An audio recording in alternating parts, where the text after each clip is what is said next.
The continued violence in Benue State has been a source of worry for Governor Samuel Ortom, who is calling for more security in the troubled spots in the state, especially Buruku, Boko and Zakibiam. Attacked by suspected Fulani herdsmen in Buruku and Boko left 12 people dead, while 17 people were killed in communal violence in Zakibiam. In our big story tonight, our correspondent Oluwa Shonibare examines the violence in the state and the efforts the governor is making at restoring peace.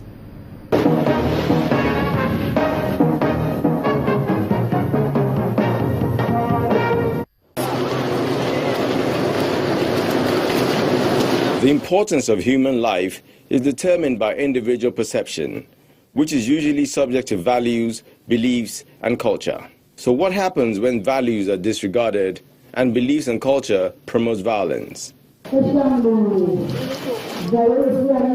The result, unfortunately, can be found in Benue State, where wanton attacks on communities have left hundreds dead, properties destroyed, people displaced. And for what? Land? Money? Power? The answer is what has been giving the state governor, Samuel Ortom, sleepless nights, canvassing for peaceful solutions everywhere he goes. Solutions to issues that should not have become problems. On the one hand, in Buruku local government area, 6 people were killed by men suspected to be Fulani herdsmen. Here, the governor sues for the violence to cease. Now I'm even expecting the security agencies to have arrested those who killed these people. I'm here personally to find out, and I've already confirmed, none of the herdsmen are killed or were attacked. It was my people that were attacked. So this is not allowed. That call was yet to sink in when another herdsman attack took place in nearby Boko, where another half a dozen lives were cruelly ended. As if dealing with farmers and herdsmen is not enough, gunmen stormed the popular Zakibiam yam market with one thing on their mind: mayhem. The siege left 17 people dead. Again, the governor was called upon to deliver another round of talks. This time, he speaks with authority on who he feels the attackers are. Our suspicion is clear that this is from Ghana. This act is perpetuated by Ghana and his group, who constituted himself into a terror group and has been terrorizing the people. This is not the first time. He has been killing, killed civilian JTF, killed vigilante group, killed traditional rulers, killed his uncles, and has been killing all over the place. In consoling families of those killed, there are still those who have been driven from their homes, whom the governor still has to keep calm. But everything has a point of no return, and the governor throws out a warning. The security men will just have to step up, because to allow impunity to continue, it will not be fair. And I have a limit to how I will restrain my people from going for a revenge. It is an irony that a country said to be the 6th happiest in Africa can be filled with so much violence stemming from hate and greed. And going by how those being attacked are feeling, if there is no quick and permanent end to this, it may not be long before the patience runs out. And when that happens, dialogue becomes impossible. Oluwa Shonibare, Channels Television News.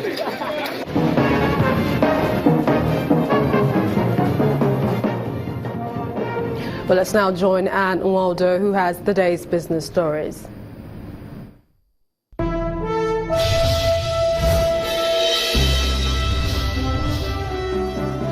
Thank you, Millicent. Welcome to Business News. The Central Bank of Nigeria plans to sell $100 million in currency forwards to be delivered within the next 60 days. And this comes after the financial regulator pumped $180 million into the interbank forex market on Tuesday. The CBN has been injecting more dollars into the forex market since February in efforts to boost forex supply for end users and narrow the margin between official and street rates.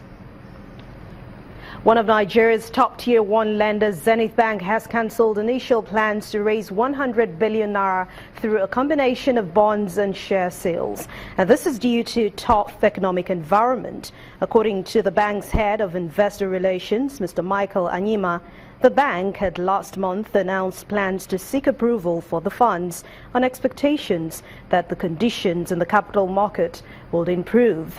Zenith Bank pre-tax profit rose to 156.75 billion naira in 2016, up from 125.62 billion naira in 2015.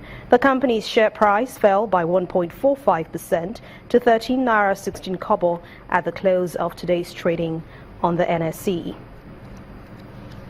A financial and management consultant, Mr. Oji Odemezue, believes a crisis can be avoided in Nigeria's banking sector, but that's if players in the industry implement policies geared towards moving the sector forward. His comments are coming after a recent forecast by global ratings agency Fitch that Nigerian banks could continue to face challenges this year. Mr. Odemezue, who was a guest on Business Morning today, wants the CBN to ensure good corporate governance among all the banks. I don't see a crisis coming up. What I see is a situation whereby the regulator, who has consistently used risk-based approach to regulation of the financial industry, and the players in this industry to work closer together to implement policies. For example, we have a competency framework that has been lying in the cooler for a long time. We haven't implemented to ensure that people who run these banks are competent, skilled, knowledgeable, and they have the good heart to run this system for the generality of the nation. Not people who are looking for what they can grab, for themselves, to the detriment of the whole depositors. Because once a bank goes down, it affects heavily financial inclusion and the banking culture in the economy. So we can't afford to have this failure. Now, despite the flat close at the Nigerian Stock Exchange today, the industrial goods saw the highest sectoral rally of 3.38%, driven by mostly cement company Lafarge Africa. Let's now join Harriet Agbenyi for the summary of the day's transactions.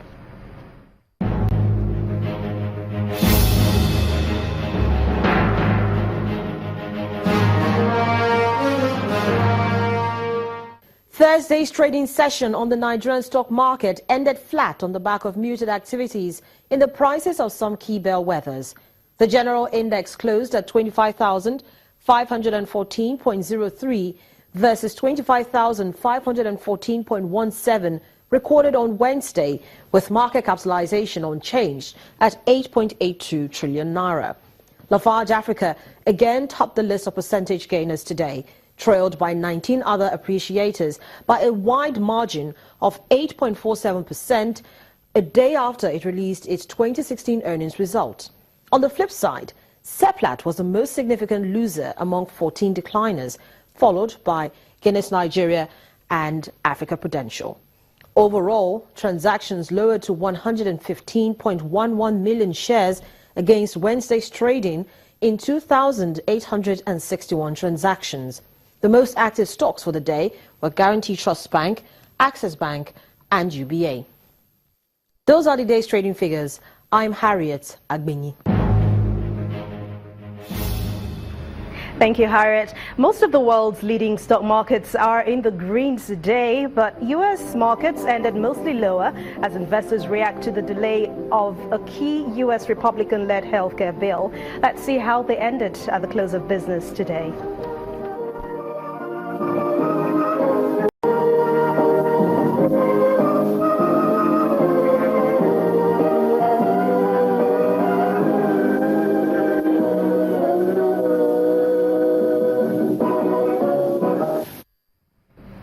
And that's Business News Tonight. Thanks a lot for watching. I'm Anne Nwawado. The rest of the news at 10 continues with Millicent. Youths in and around Benue Jetty River State have been asked to shun acts capable of jeopardizing ongoing projects in their area. The River State governor was speaking during an inspection tour of projects in Port Harcourt, the state capital. The former president of the Movement for the Survival of Ogoni People, who was part of the inspection, also asked the state government to be prudent in the execution of projects. Benue Waterfront Jetty is a beehive of activities as contractors continue ongoing construction work at the jetty. The jetty, which is to serve as a connection for the riverine communities of Benue Island, Bile and Nembe in neighboring Bayelsa State, was conceived by the River State government to provide safe and secure marine transport.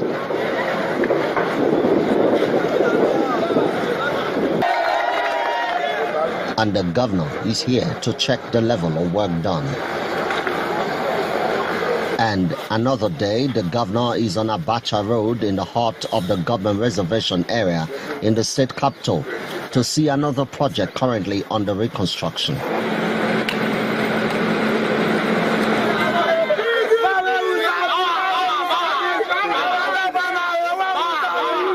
The governor is in company of a former president of the Movement for the Survival of Ogoni People, Ledomiti, who says there should be a balance between the provision of infrastructure and the needs of the people. Some people embark on structures that are just elephants, and this is down to earth. It goes to the how exactly what the ordinary people want to see, and that's the lesson that should be there. So that the challenge that people should look at is how do you balance the needs of people with whatever infrastructure you provide.